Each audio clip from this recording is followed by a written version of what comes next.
Sophie Langston tugged on the cuff of her light gray cardigan as she stepped out of the sleek glass doors of Paris Charles de Gaulle's first-class lounge. Morning light filtered through tall windows, painting the marble floor in soft gold. She'd spent years leaping between continents, boarding flights to school in New York, then back to Paris when classes ended. But today felt different. Today, her father, Richard Langston, had promised 2 uninterrupted whole weeks together. No late-night calls about terror threats. No urgent, "sorry, I have to fly back" texts. Just her dad, plain and simple, and whatever normal father-daughter life that meant. She paused by the leather seating area, smoothing the crease in her jeans where she'd been sliding into tight uniforms for school performances. She hated how out of place she felt in first class. The other passengers in the lounge, suits from London, a family with Louis Vuitton rolling cases, looked at her as if she'd wandered in by mistake. "They don't know I'm exactly who I say I am," she reminded herself, reading the holographic wing logo on her boarding pass. Flight 247, Paris to New York, seat 2A. The moment her dad booked this ticket, he'd joked, "No economy for my girl." But Sophie hated the way she looked so ordinary among this world of bespoke tailoring and private chauffeurs. She slid onto one of the caramel brown leather chairs and adjusted her carry-on at her feet. It was nothing fancy, just a compact roller with a worn sticker from her last trip to Bali, but it held everything she needed. Her sketchbook, a paper bag she'd almost finished, and her phone, buzzing quietly with 2 missed texts from her dad's assistant. Sophie tapped her thumb against the screen, waiting. She'd left a note for her tutor. "See you in 2 weeks. Bye." And then dashed off to catch a cab. No time for goodbyes or tears. Not today. A flight attendant in a crisp navy uniform greeted her as she stood. "Miss Langston, we'll be boarding shortly." The attendant offered a polite smile that didn't meet her eyes. Sophie forced one back. "Thank you," she said, mustering her best calm. She stepped onto the jet bridge, heart fluttering in that familiar way, excitement laced with a twist of dread. It took courage, sometimes, just to be herself in the room she didn't feel she belonged in, but this trip was supposed to change that. Inside the cabin, the hush of first class felt like a cathedral. Pale blue LED lights traced the overhead bins. Polished seat controls gleamed beside every leather armrest. Sophie found 2A without difficulty and slid into the window seat. She buckled herself in and let out a breath she hadn't realized she'd been holding. Ahead of takeoff, she leaned forward to glance out the oval window. Beyond the tarmac lay a maze of planes and ramps and cargo vehicles. On call and everything changed. She remembered her dad joking when he booked the trip, except this time, she hoped that call would be for family reasons. An impromptu lunch date, a surprise museum visit, not an emergency mission briefing. She tucked a loose strand of hair behind her ear and let her gaze wander to the other passengers. A woman in designer silk, scrolling on a tablet. A middle-aged businessman reviewing a portfolio. A quietly smiling couple flirting over champagne flutes. Their lives seemed so effortless. Sophie tapped her fingers on the armrest, reminding herself she'd earned this seat the hard way. Straight A's at the Lycée International, debate team captain, volunteer at the orphanage. She'd survived mockery and microaggressions in school hallways, in cafes, even at academic competitions. She'd learned early how to hold her head high when someone whispered, "You don't look like you belong here." But today, for once, she wanted to belong. The cabin lights dimmed as the flight attendants made their final checks. Sophie adjusted her posture. Straight back, shoulders relaxed. She glanced at the seatbelt sign, pinging on. Takeoff was moments away. She exhaled, letting the anticipation settle in her chest like a warm blanket. This was her moment. No substitute teacher interruptions, no half-heard voicemail from Dad, just the thrill of soaring across continents with the man she admired most. A man who commanded respect on Capitol Hill and in classified meetings. and, she hoped, would now command the simple magic of being a present father. She closed her eyes for a second and pictured him, Richard Langston, suit impeccable, fingerprinting terror suspects in far-flung war zones, a man whose phone rang at all hours, whose life was never fully his own. But here, in her mind, he was just Dad. She pictured his warm smile when they first met at the gate, the way he'd tease her about her suitcase's travel stickers, the gentle way he'd tousle her hair. For 2 weeks, she wanted nothing more than that. A soft chime announced final boarding. Sophie's seatbelt clicked shut. She felt a flicker of excitement, like the last page of a book you can't wait to read. As the engines hummed to life, she pressed her palm lightly against the cool cabin wall and opened her eyes. Ahead lay thousands of miles of clouds and possibility, and, she thought, perhaps a chance to finally bridge the distance between her father's world and hers. She settled back into her seat, heart brimming with cautious hope. The flight was about to begin, and with it, the first chapter of a summer she'd never forget. Sophie glanced down at the plush carpeting beneath her feet as she slid through the cabin door, her heart fluttering in that familiar mix of excitement and hesitation.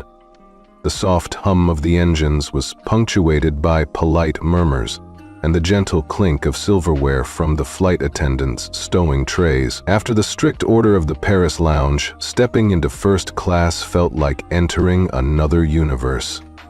One where everything gleamed, every detail was curated, and strangers moved with an unspoken grace. She walked slowly down the aisle, unpacking her modest roller bag and settling it in the overhead bin. The leather seats were wide, their white stitching precise and inviting. Each had its own console with illuminated controls for reclining, massage settings, and a privacy screen that slid up effortlessly. Between armrests lay gourmet snack boxes and noise-canceling headphones in satin pouches. This is the way the other half lives, she thought, smoothing her skirt as she lowered herself into seat 2A. The window beside her framed a sliver of runway, and the fresh scent of cabin air carried a hint of citrus. For a moment, Sophie let herself be impressed. She remembered her rankings, top of her class at Lycée International, captain of the debate team back in New York, but none of it had prepared her for this. A few rows ahead, a businessman in an Armani suit ordered Krug champagne. 2 seats over, a well-heeled woman murmured over her tablet, flicking through a digital stock portfolio. People here carried themselves differently, confidently, without a trace of self-consciousness. Sophie tugged gently at the cuff of her cardigan, aware that her own clothes, soft jeans and a thrifted sweater, marked her as the outlier. As she buckled her seatbelt, a flash of movement caught her eye. At the front of the cabin stood Miranda Halberd, the chief flight attendant. She was tall, impeccably coiffed, dressed in a navy uniform accented by a slim gold pin at her lapel, the airline's emblem.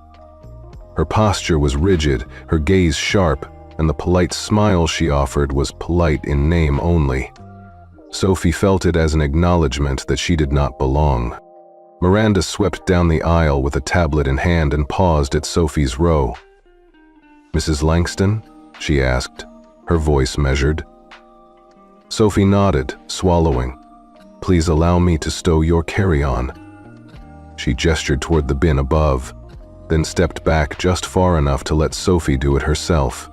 Even that small distance felt loaded, as though Miranda was keeping her at arm's length. "Thank you," Sophie managed, lowering her bag and sliding it in. She straightened, pressing both hands gently into her lap. "Glad to assist," Miranda responded, her tone clipped, before moving on without another word. A pang of self-awareness traced through Sophie's chest.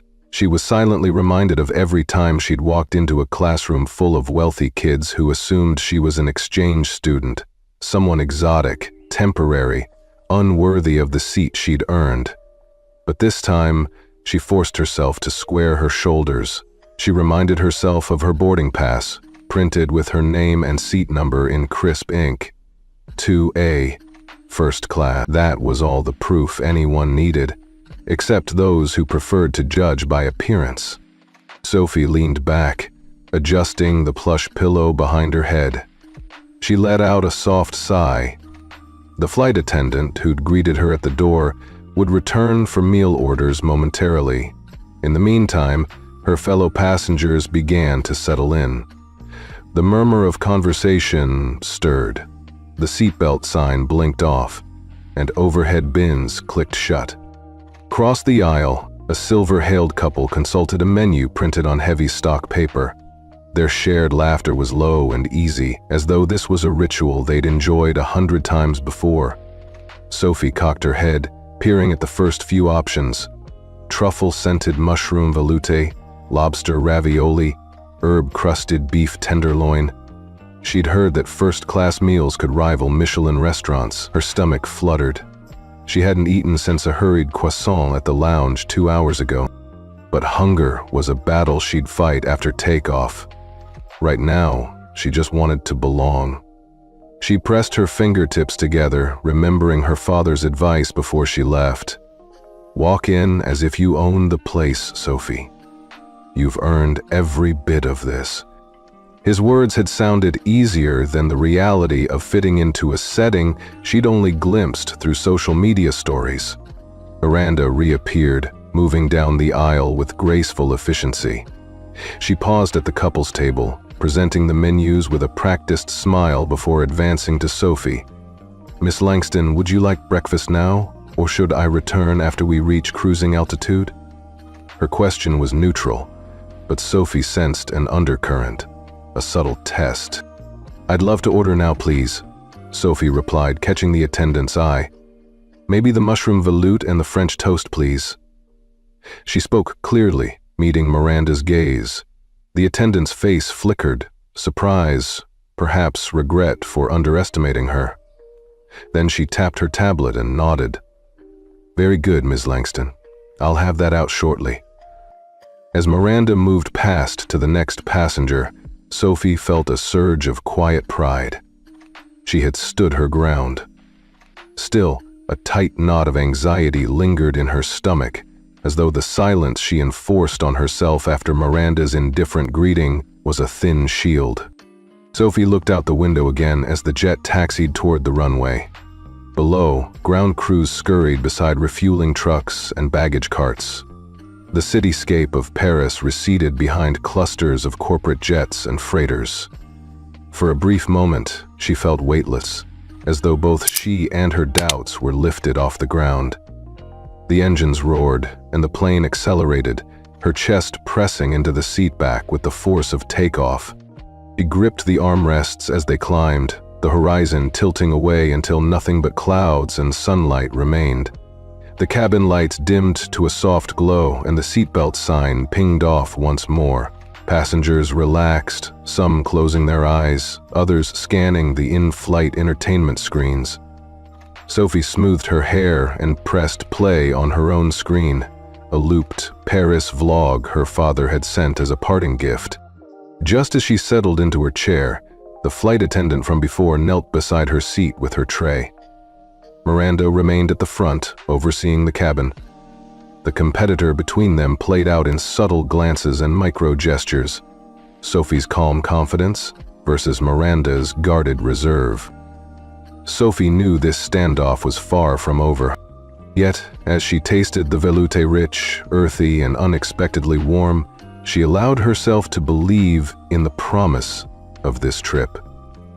She'd weathered small storms before, in hallways and cafeterias and debate chambers. Now she'd claim her place among these polished seats and curated menus, not as an outsider, but as someone who had earned it. The first spoonful eased the tightness in her chest. She folded her hands atop the table, closing her eyes for a second as the plane leveled off. Somehow, despite the unease clinging at the edges of her confidence, Sophie felt a flicker of belonging. This was her journey, and whatever came next, she would face it with the same quiet resolve that had brought her this far. And above it all, somewhere behind the curtain of her dad's security assignment, The real test awaited. A test she didn't yet know, but one that would change everything. Sophie had barely finished her last spoonful of velouté when Miranda Halberd glided back down the aisle, tablet in hand and expression unreadable. The chief flight attendant's footsteps were quiet but authoritative, and every head in first class turned as she approached seat 2A. Sophie's stomach flipped. She straightened in her chair, pressing her palms flat against the silky armrests, bracing herself for polite conversation, only to find cold scrutiny instead. "Mrs. Langston," Miranda began, voice low but carrying through the cabin, "I'm going to need another look at your boarding pass." She held out her hand, the tablet screen illuminating her face in soft blue light. Sophie took a steadying breath and reached into her cardigan pocket, her fingers brushing the smooth cardstock of her ticket. She tried to meet Miranda's eyes when she extended it, but found the attendant's gaze clipped and clinical, as though Sophie were a problem to be solved. Miranda swiped through the details slowly, lips pursed. Then she raised her eyes and, without preamble, said, "This ticket doesn't look authentic." There it was, the accusation, so quietly delivered that some passengers leaned forward to catch her words. "These watermarks should be raised, the hologram more pronounced. I'll need you to come with me to confirm your seat in economy." A hush fell. Sophie's throat tightened. She forced herself to speak evenly.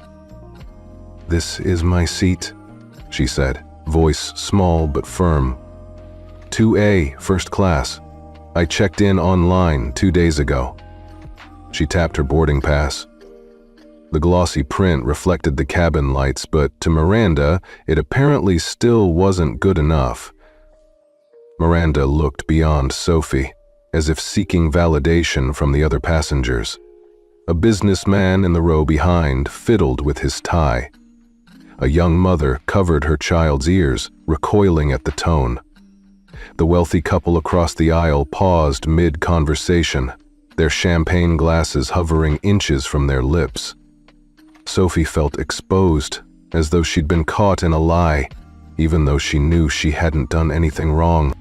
"Ma'am," Miranda continued, stepping forward so Sophie could not ignore her, "I must insist you disembark and present your ticket for further verification." She dipped her head toward the exit, signaling that Sophie was to leave the sanctuary of first class. The words landed like blows.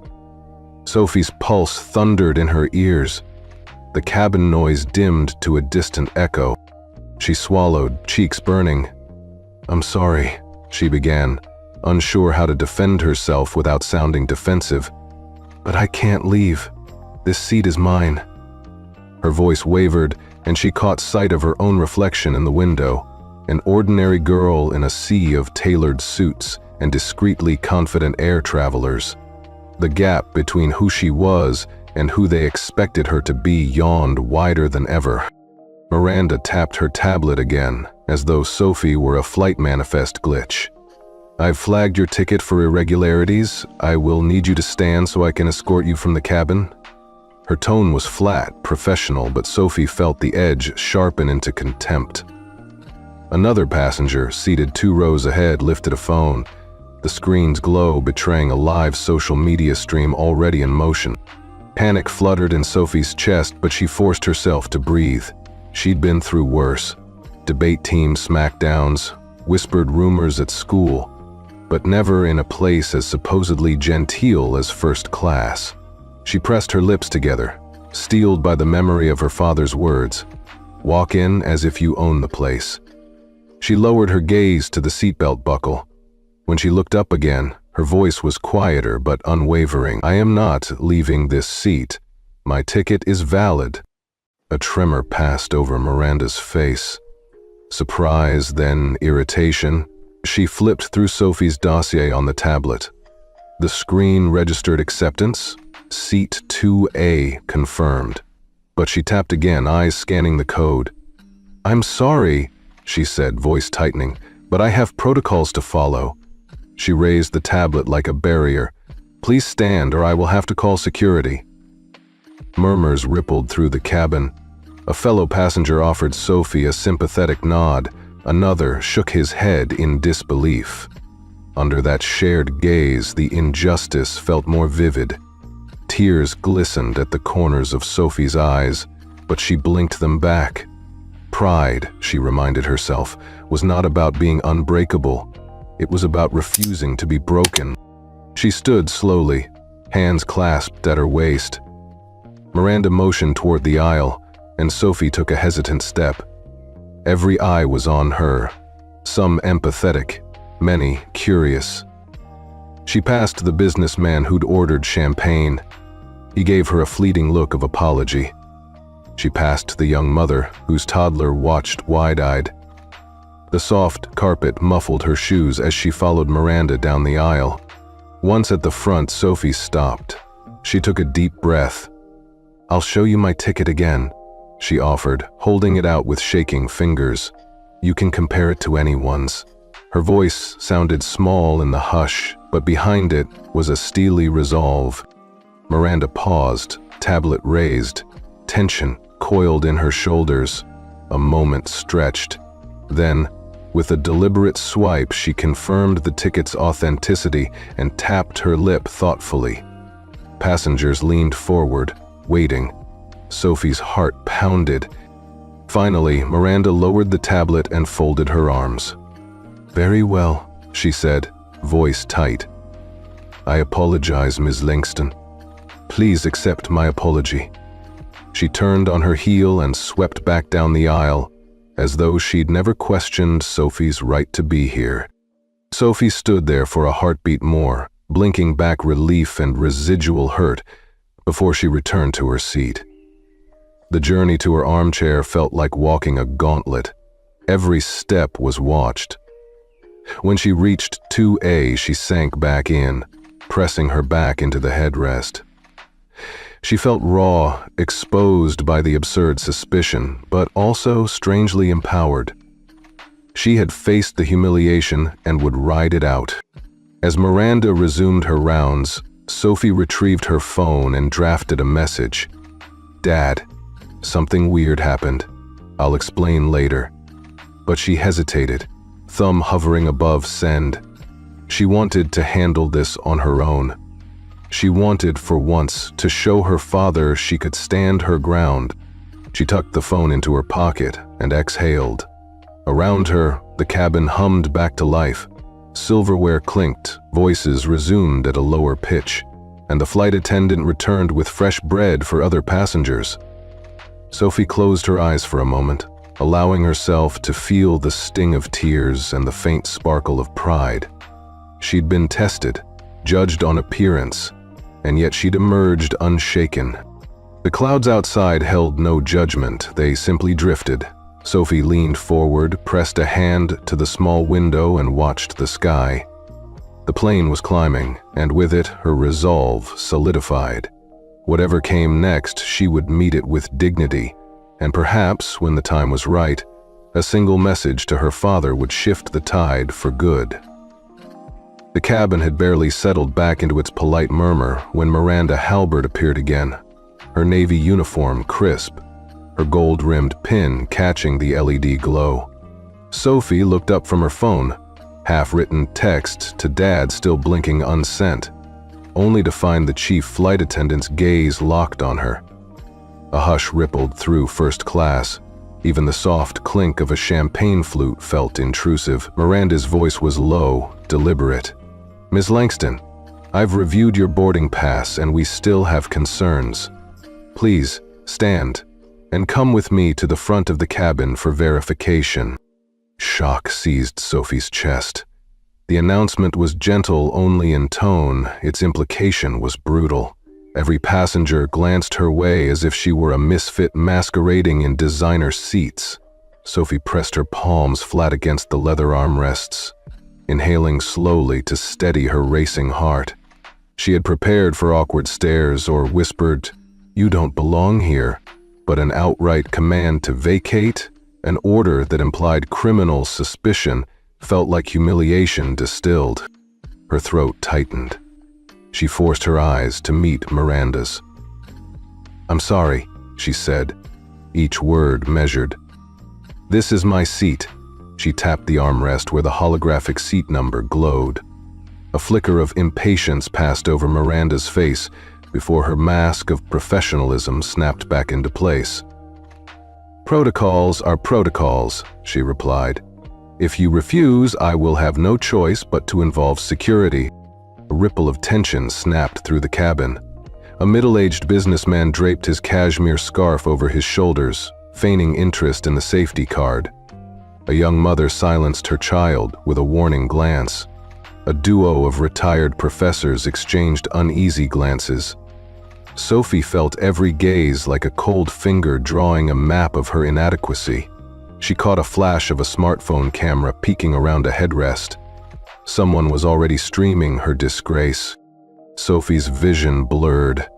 A single tear threatened to escape, but she blinked it back, reminding herself of her own strength. She remembered every trial she'd faced in her young life. Debate tournaments where judges doubted her ideas. Boarding schools where classmates assumed she'd bought her grades. Faculty lounges where teachers wondered if she'd cheated. Each time, she'd chosen dignity over outrage. Now was no different. She inhaled again, chin lifting. "I will not leave," she said quietly, though her voice quivered. "My ticket is valid, and I'm staying in my seat." Miranda's jaw clenched. For a heartbeat, Sophie thought the attendant would escalate, would press a button, would call someone forward.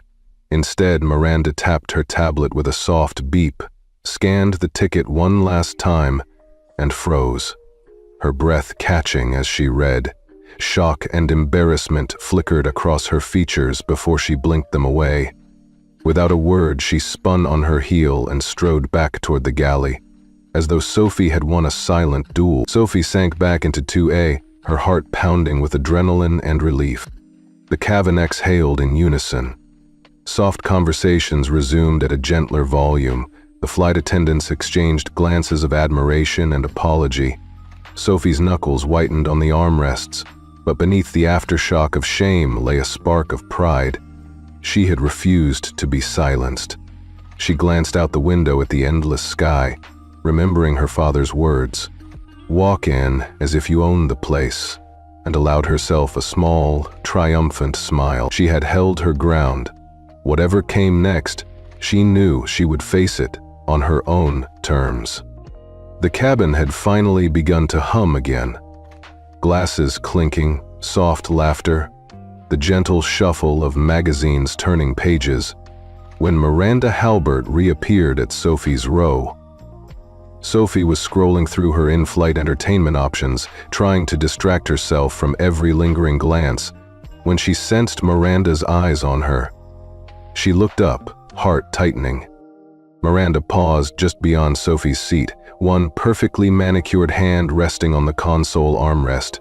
Her expression was cool and professional, but behind it lay a glint of something sharper. Sophie swallowed. She'd already weathered allegations of a fake ticket and the command to vacate her seat. She had thought that once Miranda saw her boarding pass, the ordeal would end. But Miranda's rigid posture told Sophie otherwise. In a voice that cut through the low-level chatter, Miranda said, "Ms. Langston, I need a word." Sophie's pulse hammered in her temples. She nodded and sat up. The other passengers leaned back in their seats, watching as though this were the main act. Miranda motioned toward the empty aisle beside the bulkhead. "Please accompany me there." Sophie stood, brushing a hand down her jeans where her fingers felt clammy. She followed Miranda 2 steps down, mindful of every pair of eyes. The businesswoman a row behind lifted a brow. A young woman across the aisle bit her lip. Even the flight attendant on drink service paused. When they reached the small carpeted space, Miranda turned on her heel. She held Sophie's gaze, and for a moment, Sophie thought the attendant might apologize, might relent. Instead, Miranda's lips thinned. "You know," she said, voice low but clear enough for nearby ears, "it's not really about your ticket." Sophie's chest twisted. It's about appearances. Sophie blinked. Appearances? She whispered. Miranda's dark eyes flicked toward the cabin, then back. Someone like you, she said, doesn't really belong in first class. Her tone was hushed but dripping with condescension. You don't look like you belong here. The words hit Sophie like a physical blow. Every confidence she'd mustered dissolved into a hot rush of humiliation. She felt the walls of the cabin narrow, herself trapped in a spotlight of judgment. Her cheeks burned as tears welled at the corners of her eyes. Passengers shifted uncomfortably in their seats. Some stared, others pretended not to notice. Sophie's breath caught. She forced herself to inhale slowly, as if trying to find oxygen in a vacuum. Her mind raced. Because I'm a kid? Because I'm not wearing a designer label? Because I don't look the part? She thought of every time she'd heard that line in classrooms, in cafes, at competitions. People like you don't belong here. It was the same cruel echo she'd carried in her spine for years. She clenched her fists at her sides, nails biting into her palms. She remembered her father's steady voice. Hold your head high. You earned this seat just like anyone else. She planted her feet firmly on the carpet, her shoulders squared. But inside, she felt fragile. Miranda's gaze stayed locked on her. I'm going to ask you again. Will you please return to your seat? The edge in her voice was sharp, no longer hidden behind polite protocol. Sophie's lips trembled. She could turn and run back to 2A, hide behind her seatbelt, crumble into embarrassed silence.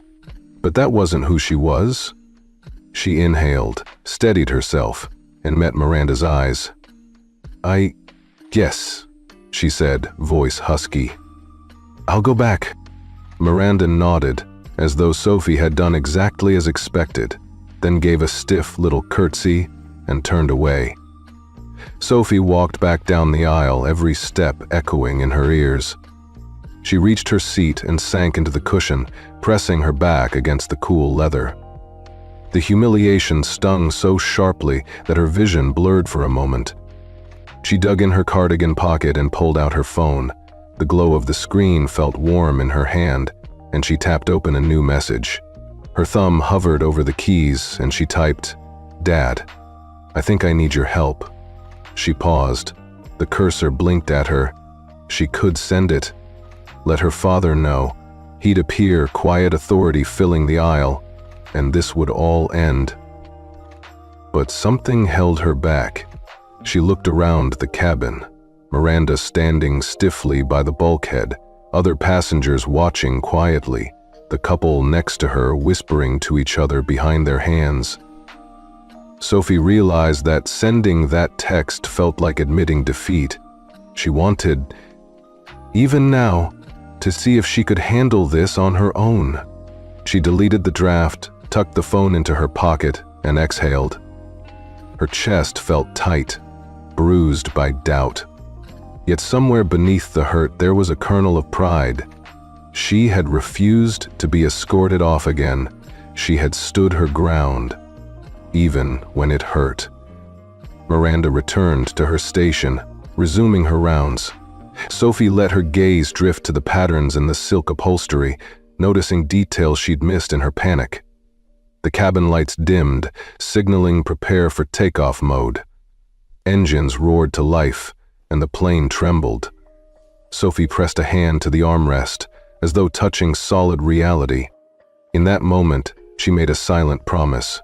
She would not let another doubt-shaming moment define her. She would not rely on her father's badge to prove her worth. She would rise above this, in silence but with iron resolve. As the plane climbed into the clouds, Sophie closed her eyes. The pain of being doubted still throbbed, but her resolve was stronger. She was more than an appearance. She was Sophie Langston. 12 years of straight A's, debate captain, global traveler, and most of all, someone who refused to be erased by a single voice of bigotry. In the hush of first class, with the world spread out beyond the window, Sophie let herself feel the sting, and then let it go, her heart steadying on the promise of what was still to come. Sophie pressed her forehead to the cool window, watching clouds drift by in slow motion. First class was supposed to feel like a sanctuary, a private cocoon high above the world, but right now it felt more like a courtroom. Every whispered glance, every soft click of a camera phone against a seat back made her skin prickle. She hugged her tablet close to her chest, aware that the draft message blinking on its screen was her only lifeline. She'd typed it in one breath a few minutes ago. Dad, there's a problem. I'm being accused of faking my ticket. The words hovered in the dim cabin light, the cursor pulsing at the end like a heartbeat. Sophie ran a finger along the edge of the screen, watching that cursor blink. Send or don't send. Pride whispered. Handle this yourself. Don't call for backup. Fear whispered. You're alone up here. He promised 2 weeks. Don't waste them. She hugged her knees to her chest and let out a shaky breath. Around her, the cabin settled into mid-flight calm. A flight attendant glided past, offering warmed towels and polite smiles. Another paused at the bulkhead, consulting her tablet. Passengers reclined with blankets and books. But Sophie felt small, sitting alone in 2A with the world somewhere beyond the clouds, and her father hundreds of miles away. Unreachable until she pressed send. She tapped the back button by mistake and erased the message completely, her stomach twisting. Then she retyped it exactly as before, fingers trembling. Dad, there's a problem. I'm being accused of faking my ticket. She stared at the line as if it were a lifeline thrown out across an ocean. She hovered over the send button, thumb poised. This is ridiculous, she thought. I can fix this. She remembered her straight-A report cards, her debate trophies, the volunteer hours logged at the orphanage. If she could stand up to Miranda Halberd before, if she could push back against an entire first-class cabin, surely she could handle this quietly. She could exhaust every polite protest, every calm explanation, every shred of proof she carried, all without bothering her dad. She slid the tablet back into its leather sleeve and reached for her sketchbook instead. Maybe sketching would steady her nerves. She flipped to a blank page and began to draw the cabin in soft pencil strokes. The curve of the overhead bins, the sheen on the leather seats, the pattern on the carpet.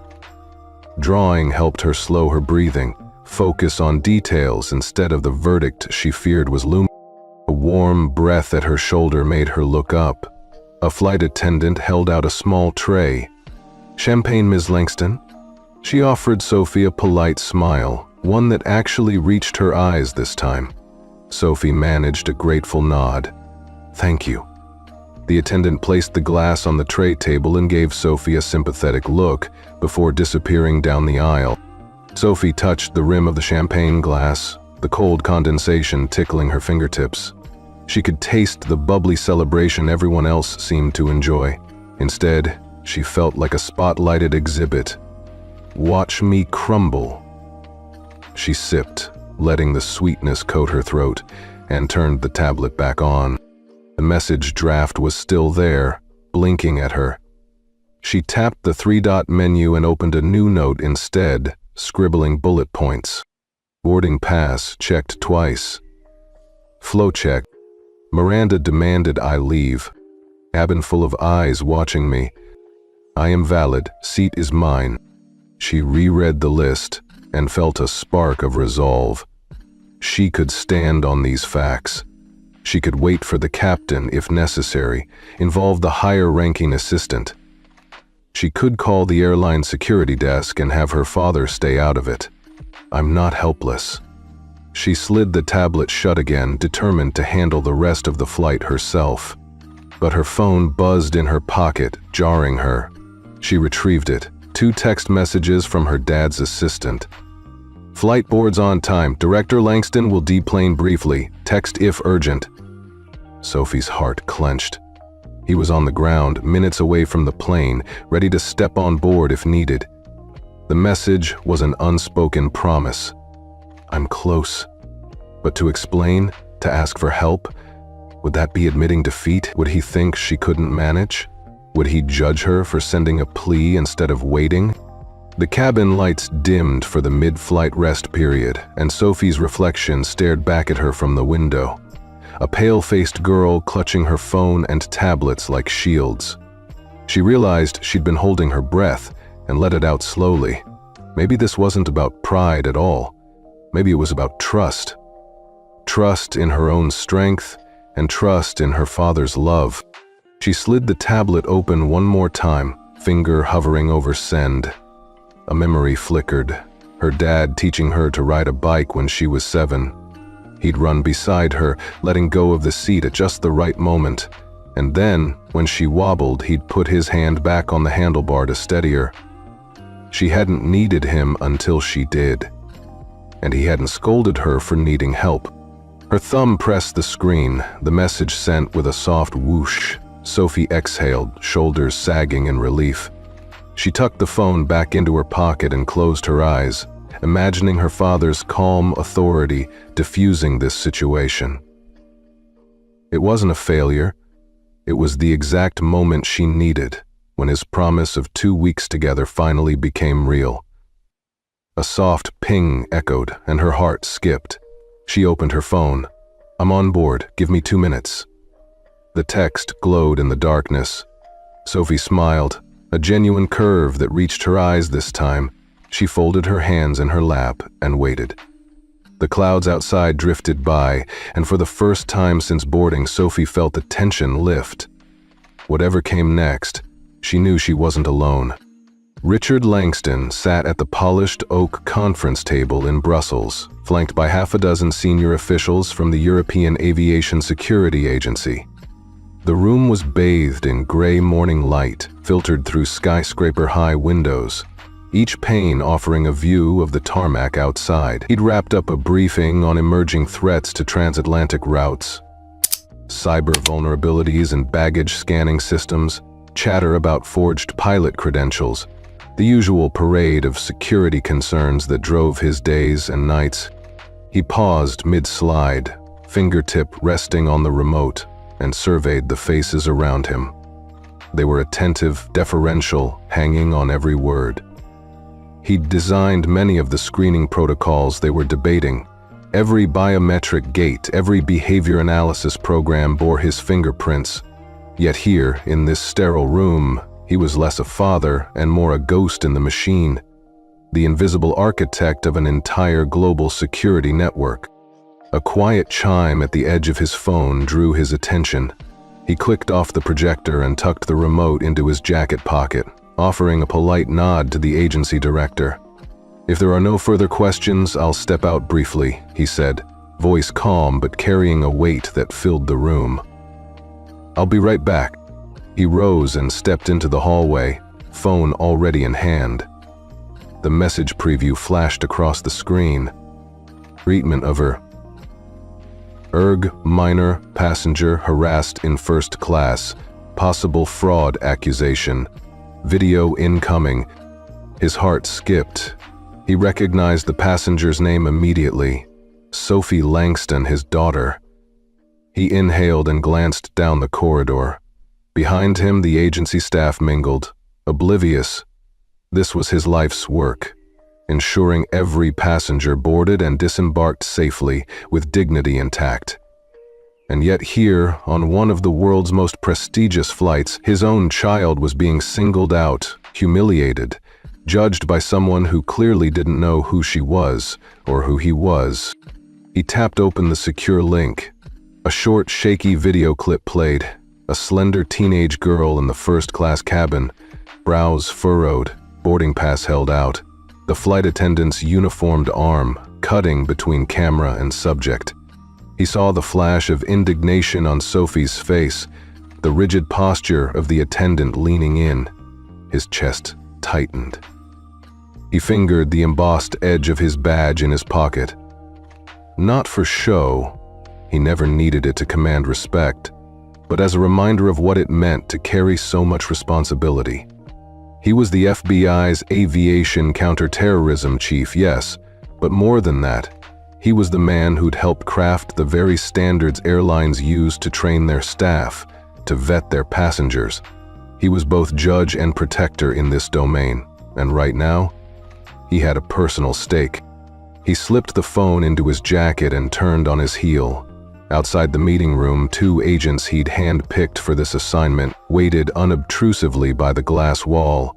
They looked like civilian consultants in tailored suits, but their crisp posture and pinpoint attention gave them away. As soon as he emerged, their expressions shifted, off-duty to all business, in a single heartbeat.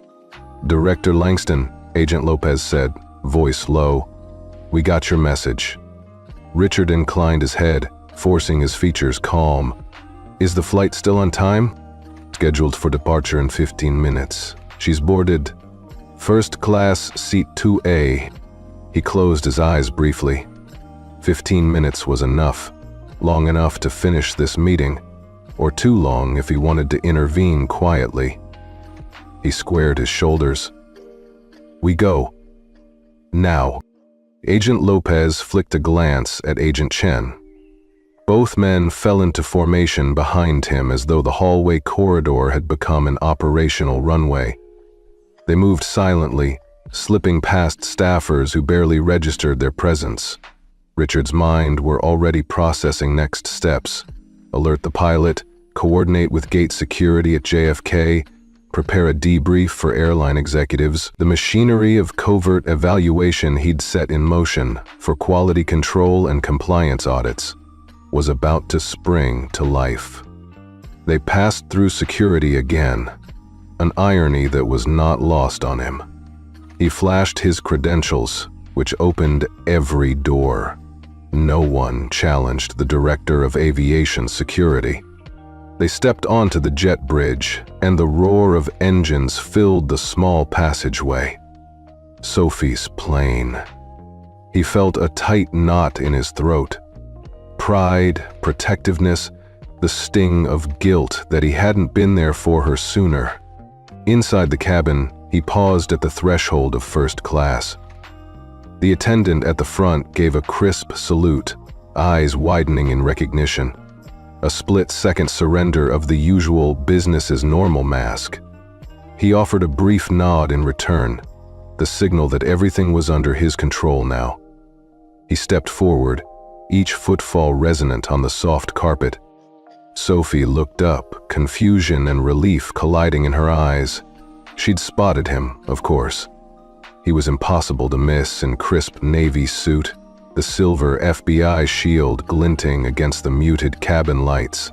She leapt off her phone and slid to the edge of her seat, shoulders rigid, as if bracing for embarrassment. But he stopped just before her, meeting Miranda's glare across the aisle before turning to his daughter. "Everything okay here?" he asked, voice measured. Sophie blinked, her composure momentarily wavering. Then she managed a nod. I'm fine, Dad." He gave her a small, reassuring smile, then turned his attention back to Miranda. The attendant's chin lifted in professional defiance, but her eyes flicked to the badge on his lapel. He had one job in this field: to ensure every passenger's dignity was protected. And yet, his daughter had felt so exposed. He drew a steadying breath. "Mrs. Halbert," he said, voice cool authority. "I understand there's a concern about my daughter's boarding pass." Miranda swallowed. "Sir, He raised a hand, not unkindly. "I'd like an explanation." As she faltered, he caught Sophie's gaze. In that silent exchange, she recognized 2 things: her father's unwavering support, and the deeper truth that he was not just her protector in the cabin, he was the architect of this very system, the one who set the rules all the attendants followed. Sophie's chest warmed with relief and something more profound. A sense of belonging, knowing that the world she often felt distant from was ultimately on her side. Behind him, Agents Lopez and Chin relaxed imperceptibly, the first command executed.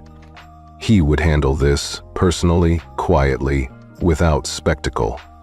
He turned back to Miranda, ready to restore order to his domain, and to his daughter's peace of mind.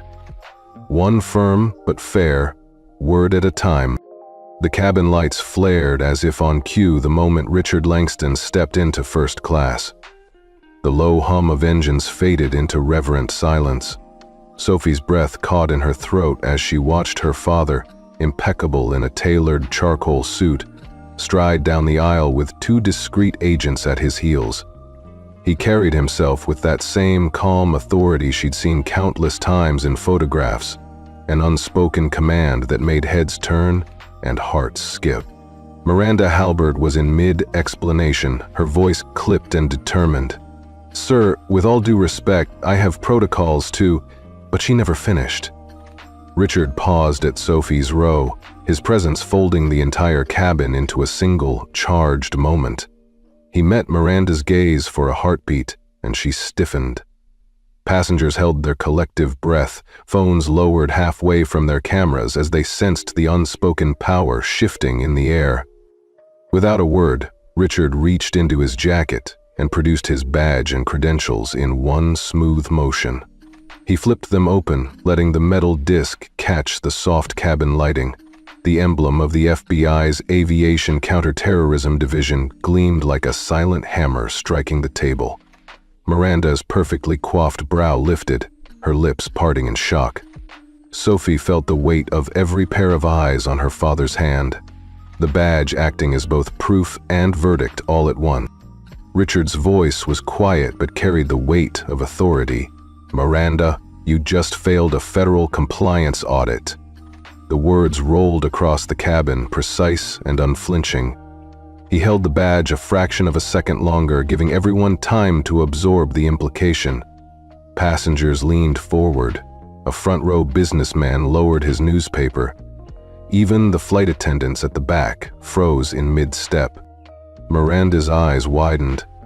She glanced at the badge, then back at Richard, her color draining. "A compliance audit?" she stammered, glancing at her tablet as if the answer would be there. Richard let the question hang in the charged air.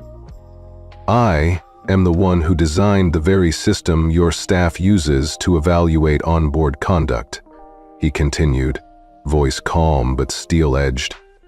"Every interaction, every protocol, every silent assessment, under my authority and under my watch. Today's flight is one of our covert in-flight audits. Your failure is recorded." A ripple of astonishment washed through the cabin. Sophie felt her heart swell with pride. Her father wasn't just a badge. He was the architect of an entire global security framework, and he just used that power to protect her. Miranda's mouth opened and closed like a fish's, her voice lost somewhere between mortification and disbelief. Behind Richard, Agent Lopez clicked a discreet button on his lapel mic. A soft chime echoed through the cabin's PA system. "All crew members to stow equipment. Cabin secure." It wasn't a public announcement, but to the trained ear it meant lockdown. This was serious and procedural. Few passengers recognized the signal, but the ones who did glanced at each other in shocked recognition. Miranda swallowed, attempting to regain composure. "Sir, I am sincerely sorry if my actions offended," she began, but her words stumbled as she tried to navigate the chasm between her mistake and the man standing before her. Richard lowered his badge and folded it closed, pocketing it with a single, deliberate motion. "Apology accepted," he said, tone forgiving yet unyielding. "But compliance isn't optional, and public harassment of a minor is unacceptable in any cabin, on any flight." He turned to his daughter. "Are you all right, Sophie?" Sophie felt her eyes sting, relief and residual hurt mingling uncomfortably. She nodded, voice soft but steady. "Yes, Dad. I'm okay." She straightened, drawing herself up as if bolstered by the invisible shield his presence provided. All eyes returned to Miranda, who now looked smaller than ever, her hands pressed against the tablet as though it might swallow her whole. She swallowed again, voice trembling. "Miss Langston, on behalf of this airline, I apologize. I was wrong." A gentle murmur of approval rose from the passengers. Soft applause, nods of respect. Even the elderly couple near the galley leaned forward to acknowledge Sophie's vindication. Miranda's shoulders sagged in defeat, and she gave a final, respectful nod to Richard before backing away. The other flight attendants, once poised and professional, now exchanged sympathetic glances and murmured apologies as they resumed service. Richard offered a curt nod to the cabin, then turned back to Sophie. He cleared his throat, his tone shifting from official to paternal warmth. "You handled yourself beautifully," he said, his voice low so only she could hear. "I'm proud of you." Sophie's chest tightened as a genuine smile spread across her face. The relief pooled in her eyes, and she felt tears of gratitude rise. Behind her, the cabin's atmosphere had transformed, from tense scrutiny to collective admiration. This wasn't just about power or authority. It was about restoring dignity in a space where she'd been made to feel invisible and unworthy. Richard stepped back, allowing the cabin to settle. Miranda carefully retrieved the passenger list from her tablet, her posture now humble. The rest of the flight attendants moved quietly, offering fresh blankets, water, anything to smooth over the disruption. Sophie sank into her seat, the leather cool against her back. She looked out at the cloudscape rolling by and felt a new lightness in her chest. Her father had arrived, and the crisis was over.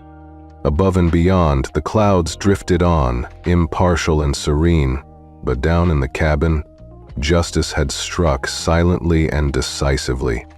And for Sophie, the world felt a little bigger and a lot kinder, knowing her father stood not just as an enforcer of rules, but as the invisible guardian of her dignity and her dreams.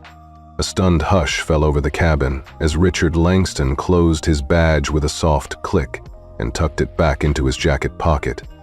The soft hum of the air conditioning and the distant whir of overhead bins gave way to an expectant silence. Passengers leaned forward in their seats, breath caught, eyes fixed on the man who had just revealed himself as the architect of their very journey's security. Miranda Halbert's jaw sagged in disbelief. Her perfectly applied lipstick had smudged at the corner, and she clutched her tablet like a lifeline. She opened her mouth, perhaps to stammer out another apology, but no words came. The realization hit her. Truly, for the first time, she had not only humiliated a minor passenger, but she had failed a covert audit penned by the very man standing in front of her. Richard took a single step toward the aisle, his posture calm but resolute. He surveyed the cabin as though assessing a security breach, only this time the threat was prejudice and protocol gone awry. His voice was low but carried like a command. "Miranda, you just treated my daughter as if her integrity could be questioned, and by extension, you called into question the system I designed to protect every passenger's dignity." A ripple of murmurs moved down the rows, soft gasps, the click of camera phones being raised and lowered. Sophie's heart pounded as adrenaline coursed through her veins. This was her vindication, unfolding in real time. She sat up straighter, the weight of humiliation lifting even as her cheeks warmed with residual mortification. Miranda's shoulders drooped as the full scope of her failure washed over her. She glanced at the tablet in her hand, perhaps hoping to hide behind data, but Richard's gaze pinned her in place. Finally, she stammered, I am so sorry, Director Langston. Richard raised a hand to pause her apology. "No more explanations," he said, voice firm but not cruel. "An apology is warranted, but understanding is better.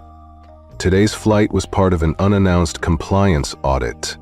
In my role, I oversee the standards by which cabin crew are trained and evaluated. You have just failed those standards." At that announcement, a soft yet unmistakable hum of recognition spread through the cabin. A few passengers exchanged knowing glances.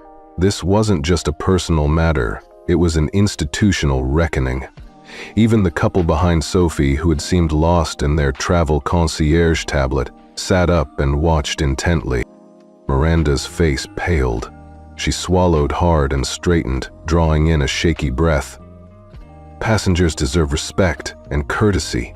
Always," she said, voice quivering but growing steadier.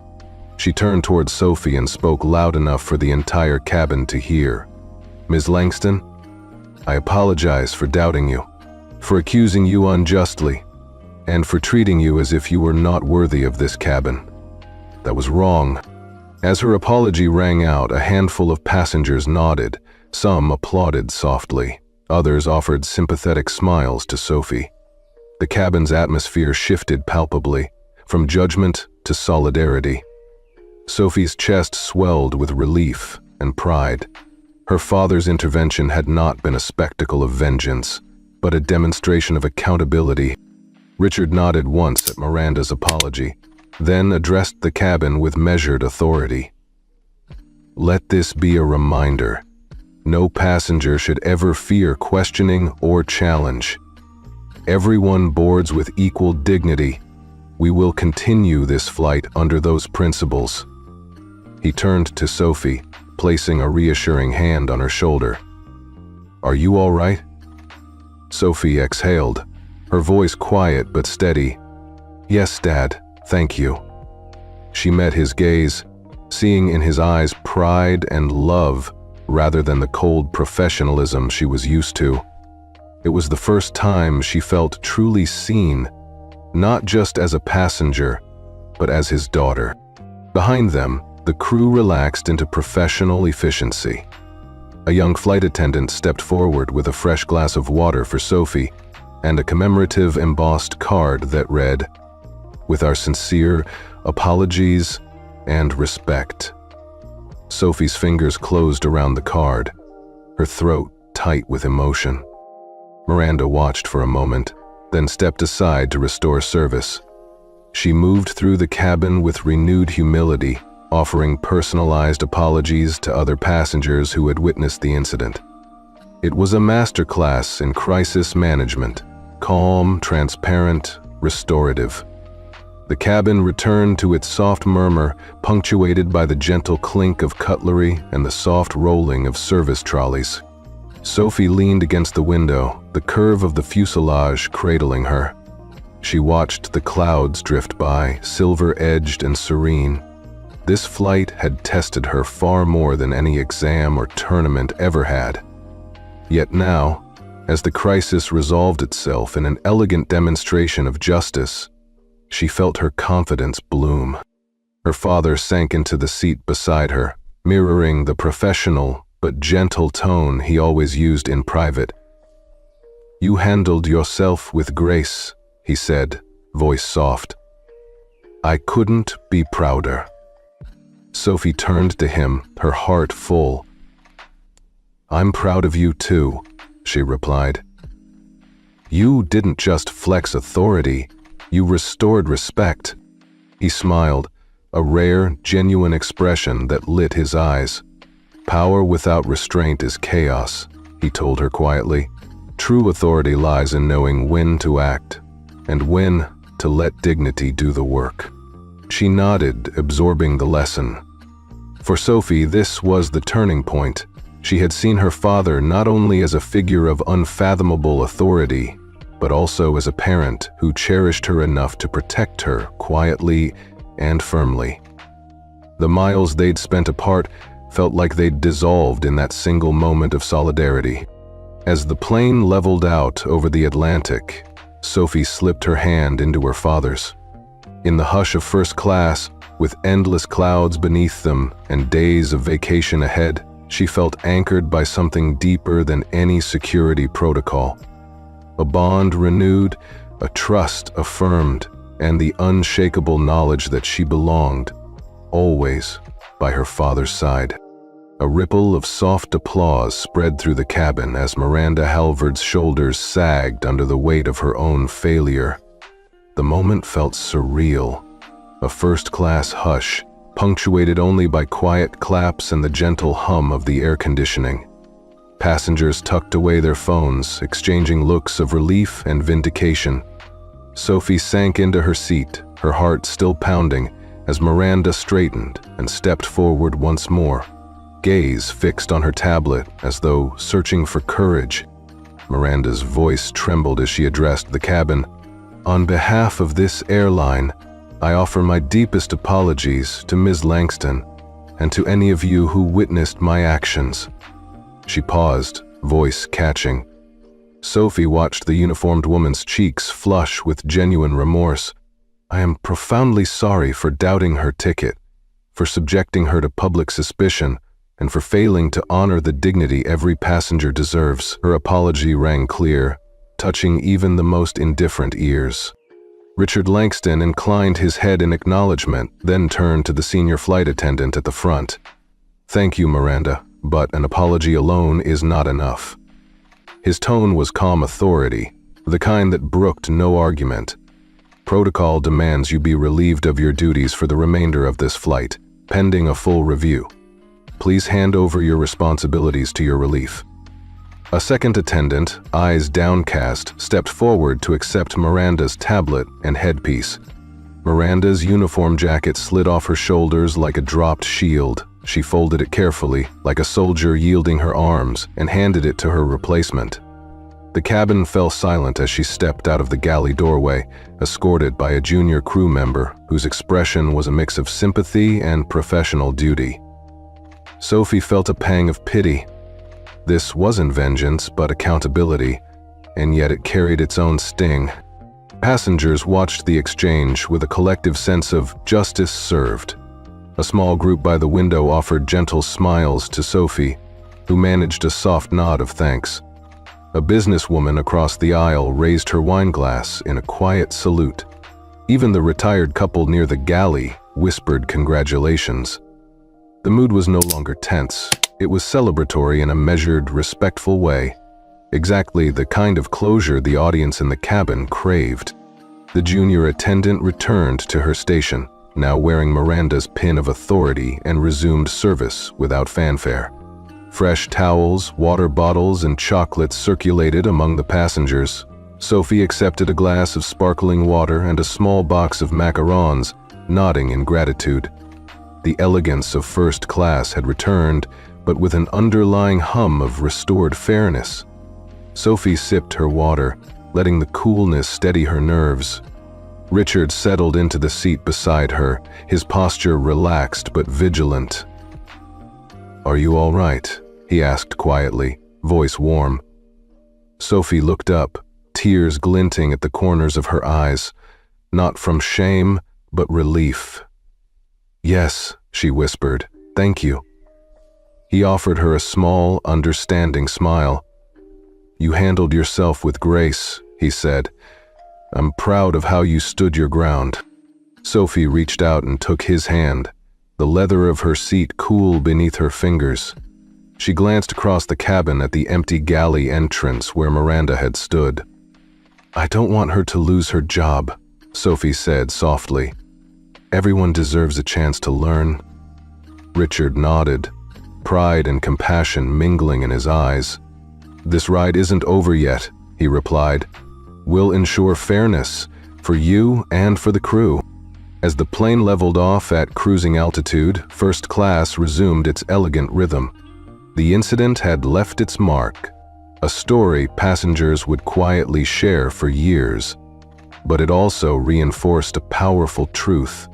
Real authority lies in protecting dignity, not wielding power for its own sake.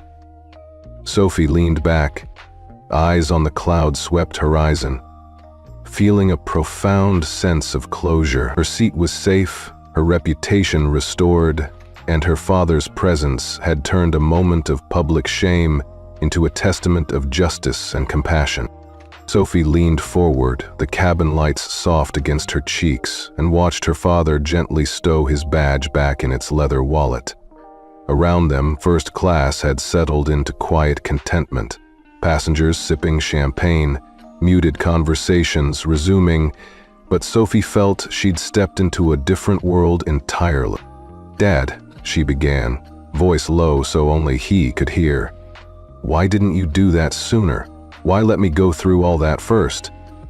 She nodded toward the empty galley entrance, still visible behind the junior attendant, who now moved with renewed confidence. Richard glanced at her, a warm smile tugging at his lips. His eyes, normally so steady, held something softer now. Understanding, pride, and perhaps a touch of regret. "I could have stepped in the moment Miranda first spoke to you," he said, "but I wanted you to see something important." He paused, folding his hands in his lap. Sophie waited, heart fluttering. "With every mission I've led," he continued, "I've learned that true strength comes from within. I wanted you to know. Without my badge, without my title, you already had everything you needed to stand your ground." He reached across and gave her hand a reassuring squeeze. Sophie felt a lump rise in her throat. "I was so scared," she admitted. "I thought maybe I wasn't enough. That I needed you to prove who I am. Most people never have to face that fear so publicly," he replied gently. "But you did, and you did it with dignity." He tipped his head toward the aisle where passengers now offered Sophie sympathetic smiles. "You showed them who you are, someone who knows her worth, no matter what anyone else says." Sophie exhaled, the tension in her shoulders melting. She thought of every whispered insult she'd endured, backstage, at piano recitals, in classroom hallways, even on debate stages. Each had stung, but none as sharply as being doubted in first class. Yet now, in this elevated cabin, she felt something else. Validation that came from within, mirrored by her father's quiet faith. "I get it now," she said, voice steadier. "You wanted me to realize I didn't need your badge to be strong." She squeezed his hand. "Thank you for showing me." Richard gave her hand one last gentle squeeze before releasing it. He leaned back, folding his profile against the window. "We still have 2 weeks together," he said, softer. "No meetings, no missions, just us." Sophie's smile was radiant, eyes shining. "I'm ready," she whispered. As the plane cruised above endless clouds, father and daughter sat side by side. No uniforms, no protocols, just two people reconnecting at 30,000 feet. In that quiet space between sky and earth, Sophie knew her worth had been hers all along, and that her father's greatest role was not as director or architect, but as the man who reminded her of it. When the villa's wrought iron gates swung open to reveal a sweeping lawn that tumbled toward the Atlantic, Sophie felt the tension she'd carried on the plane begin to loosen. The estate sat on a bluff just outside Montauk, Long Island, a graceful white clapboard house framed by flowering hydrangeas and the soft cry of gulls. A light breeze carried the scent of salt and sand. Behind her, the private beach stretched in both directions, footprints traced in the wet sand, like an invitation to leave the world's worries behind. Richard unloaded Sophie's roller bag from the car and swung the door closed with a contented exhale. He moved with the ease of a man more accustomed to conference rooms and secure briefings than sunlit porches and hammock swings. Sophie slipped out of her shoes and padded across the flagstone terrace, letting the morning chill tease her bare toes. A wicker table on the veranda was set with steaming mugs of coffee, fresh croissants, and a platter of sliced peaches crowned with mint sprigs. Simple, perfect, real. They sat side by side, the ocean glinting behind them, and Richard poured 2 cups, the coffee's rich aroma mingling with sea air. He handed Sophie a mug, his fingers brushing hers in a gesture that felt both intimate and completely ordinary. For 2 weeks, just the two of them. No urgent calls, no operational updates, no classified dossiers. Sophie looked at him, eyes wide with gratitude and something deeper. Relief that her father's promise was finally more than words. 2 weeks, he said softly, his gaze drifting to the horizon. No calls, no missions, just you and me. I missed too much already. His voice held a vulnerability she rarely heard outside their fleeting video chats and hurried airport reunions. Sophie's throat tightened. She wrapped her hands around the mug's warmth and nodded. "I'm so glad you're here," she replied, her voice steady with emotion she'd been holding back. They ate in companionable silence, letting the sound of waves fill the space between them. After breakfast, Sophie wandered inside to the sunlit study, where her sketchbook lay on a desk beside a stack of hardcover novels. She leafed through pages of drawings. Airports, cloud formations, that morning's first-class cabin. Inspiration from both the sky and her own resilience. Her pencil hovered over a blank sheet as she considered capturing the arc of her journey.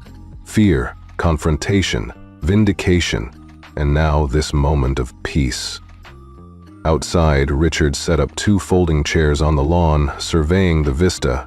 He had brought his binoculars, out of habit more than necessity, and offered one to Sophie. They watched a pod of pelicans glide over the surf, their formation precise, effortless. "See them?" he asked. "They fly with each other's backs, sharing the wind's lift. That's how we get through life. Together." Sophie smiled, feeling the weight of judgment and isolation dissolve. Later, they strolled down to the water's edge, the tide lapping at their ankles. Sophie kicked at the sand, sending droplets flying, and Richard laughed, a full, easy sound she'd almost forgotten. He picked up a smooth stone and skipped it 3 times. She clapped in delight and tried it herself, surprised when her rock made 2 gentle bounces before sinking. "Not bad," he teased, tousling her hair. As the sun climbed higher, they settled on a driftwood log, shoulders touching. Sophie leaned against him, listening to the rhythmic pulse of the ocean. "I learned something," she said. "Strength isn't just standing up for yourself. It's letting people stand with you." She looked up at him. "Thank you for standing." Richard wrapped an arm around her. "You taught me too," he admitted. "That power isn't in pulling rank. It's in knowing when to step back and let respect do the talking." His eyes misted slightly, but he grinned. "Now, let's make the most of these 2 weeks. No briefings, no emergencies, only sunrises, seashells, and stories." Sophie closed her eyes, the breeze cooling her cheeks. In that moment, father and daughter, side by side on a wind-swept beach, she felt the last of her fear wash away. The world beyond the waves could wait. Here, in the gentle hush of shore and family, she was whole again. And that was more than enough for now.